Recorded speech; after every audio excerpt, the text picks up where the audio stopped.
ഇതേ പുൽപ്പൊടി കുറച്ചെടുത്തിട്ടുണ്ട്. പുൽപ്പൊടി കൊണ്ട് നമുക്ക് രാവിലത്തെ ഭക്ഷണം ഉണ്ടാക്കാം, പലഹാരം.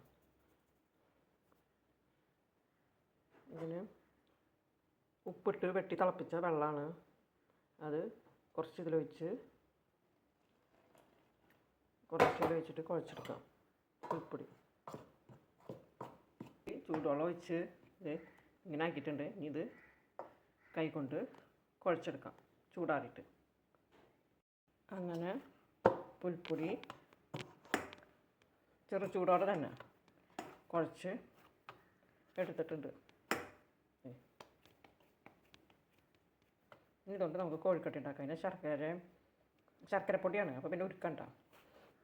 നമ്മൾ നാളികേരം ചെരുകിയെടുക്കാം. അങ്ങനെ നാളികേരം ചെരുകി ഇനി അതിലേക്ക് ശർക്കരപ്പൊടി ഇടാം. കുറച്ച് ശർക്കരപ്പൊടി ഇട്ടിട്ട് മിക്സ് ചെയ്യാം. ശർക്കരപ്പൊടിയും 2 മണി ജീരകവും ഏലക്കപ്പൊടി ഇട്ടിട്ടുണ്ട്. അങ്ങനെ അത് മിക്സ് ചെയ്ത് വെച്ചിട്ട് നമുക്ക് ഉണ്ടാക്കാം. അങ്ങനെ പൊടി പരത്തി 2-3 ടീസ്പൂൺ തേങ്ങ മിക്സ് ഇട്ടു. ഇനി അത് കൂട്ടി യോജിപ്പിക്കുന്ന ആദ്യത്തെ കോഴിക്കോട്ട നമ്മൾ ഉരുട്ടിയെടുത്തു. ഇതുപോലെ എല്ലാം ഉരുട്ടിയെടുക്കണം. അങ്ങനെ അപ്പം ഉരുട്ടി വെച്ചിട്ടുണ്ട്. ഇനി അത് കുക്കറിൽ വെച്ച് ചുട്ടെടുക്കാം. കോഴിക്കട്ട വെന്തു. ഇനി തീ ഓഫാക്കാം.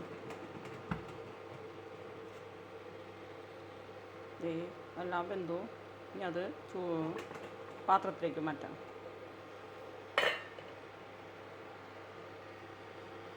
പുൽപ്പൊടി കൊണ്ടുള്ള ചൂട് കോഴിക്കോട്ട റെഡി. ഇനി നമുക്കത് മുറിച്ച് കഴിക്കാം.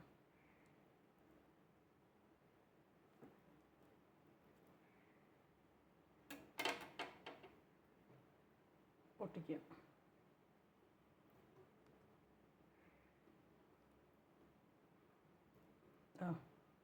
കണ്ടോ, നല്ല കോഴിക്കട്ടയാണ്. നല്ല മധുരവും നല്ലോണം ശർക്കരയും നല്ലോണം നാളികേരം ഉണ്ട്. അതിൽ ഏലക്ക ഇട്ടിട്ടുണ്ട്, ജീരകം ഇട്ടിട്ടുണ്ട്.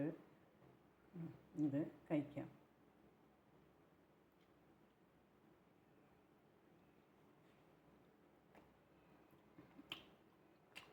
നല്ല ടേസ്റ്റ് ഉണ്ട്. പുൽപ്പൊടി കിട്ടുമ്പോൾ എല്ലാവരും ഇതേപോലെ ട്രൈ ചെയ്ത് നോക്കണം. ഈ വീഡിയോ ഇഷ്ടപ്പെട്ടാൽ ലൈക്ക് ചെയ്യണം, ഷെയർ ചെയ്യണം, സബ്സ്ക്രൈബ് ചെയ്യണം.